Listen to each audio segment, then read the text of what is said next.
Виза в США против статуса. Недавно нам задали такой вопрос. У меня есть действующая туристическая виза в США. Однако я планирую учиться в университете в США и буду подавать на студенческую визу. Получается, я меняю статус. Слышал, что так делать очень плохо. Для начала давайте разберемся, что такое виза и что такое статус. Виза – это документ, по которому можно въехать в США с определенной целью. Например, по туристической визе можно приехать с целью туризма.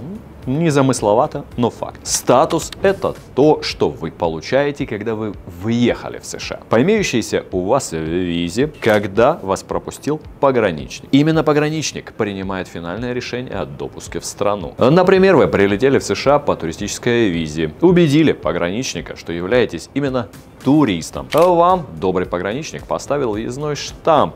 Все, вы находитесь в стране в статусе туриста. Или вы прилетели в США по студенческой визе, доказали на границе, что едете именно учиться, предъявили приглашение из вуза, ответили на вопрос про учебу. Вам поставили соответствующий штамп. Куда? Паспорт. Поздравляем, вы находитесь в студенческом статусе. Пока у вас просто стоит виза в паспорте, но вы еще не приехали в США и не прошли границу, никакого статуса у вас быть не может. Поэтому, если вы, находясь за пределами США, решили вдобавок к имеющейся у вас туристической визе получить студенческую, не нужно ждать, пока туристическая виза истечет. Просто подаете на студенческую визу и все. Это не является сменой статуса. Итак, статус – это то, что вы получаете, въехав в США. Более того, статус может не совпадать с визой по срокам. Например, гражданам РФ выдают визу в США сроком до 3 лет. Гражданам Казахстана до 10 лет. Однако, если вы приехали в США как турист, ваш статус будет действителен всего 6 месяцев. На границе вам поставят штамп с указанием даты, до которой вам надо выехать из страны. Если прошло полгода, вы решили не выезжать из США, ваш статус закончился, и вы автоматически становитесь нелегалом. Как вам?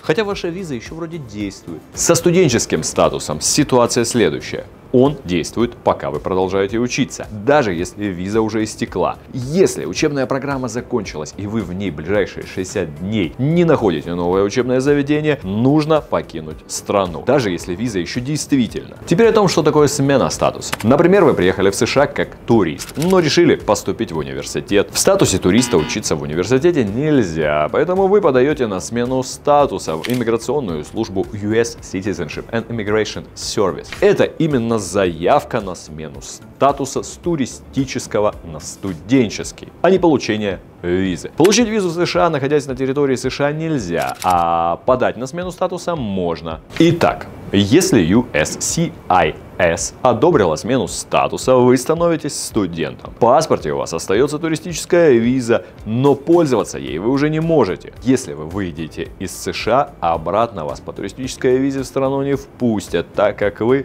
студент, а не турист. Чтобы вернуться в США, вам нужно будет подать на визу, соответствующую вашему студенческому статусу, то есть F1. Однако это не всегда получается сделать.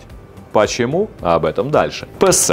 Мы делимся тем, что знаем на собственном опыте и на основании множества кейсов, с которыми сталкивались за годы нашей работы. Но вы всегда можете проверить официальные источники. И если эта тема вам интересна, обязательно подписывайтесь на наш YouTube, Telegram и Instagram. Ссылочки будут под видео. Итак, вы приехали в США в качестве туриста, но решили поступить в университет, колледж и сменить статус туристического на студенческий. Какие у этого риски? Во-первых, нет гарантии, что иммиграционная служба US Citizenship and Immigration Services USCIS одобрит вам смену статуса. Если в смене статуса откажут, вам придется сразу же покинуть США. Неоднократно бывали случаи, когда впоследствии аннулировалась и туристическая виза. Если же смену статуса вам одобрят, у вас по-прежнему нет студенческой визы. Напомню, визу в США на территории США получить нельзя, а туристической визой вы пользоваться уже не можете. Рано или поздно вам потребуется выехать из США, например, повидать родных. А вот получится ли въехать обратно – большой вопрос. Чтобы вернуться в США и продолжить учебу, вам нужно будет подать на визу, соответствующую вашему студенческому статусу,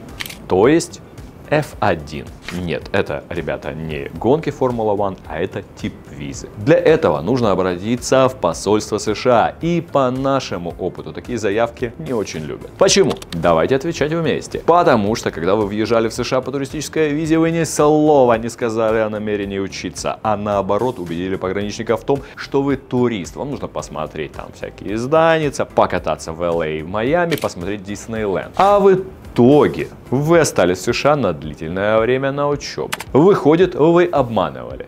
А может, и когда на туристическую визу подавали, у вас уже было намерение учиться и жить в США, но вы его скрыли. Вот примерно так рассуждает визовый офицер. Многим в таких ситуациях отказывают, и особенно обидно, если человек уже большую часть времени успел отучиться. И какие же мы будем делать выводы из всего этого? Если вы во время туристической поездки в США присмотрели себе учебное заведение, вернитесь домой. Оформите студенческую визу F1 по всем правилам и со спокойной душой езжайте на учебу. ПС.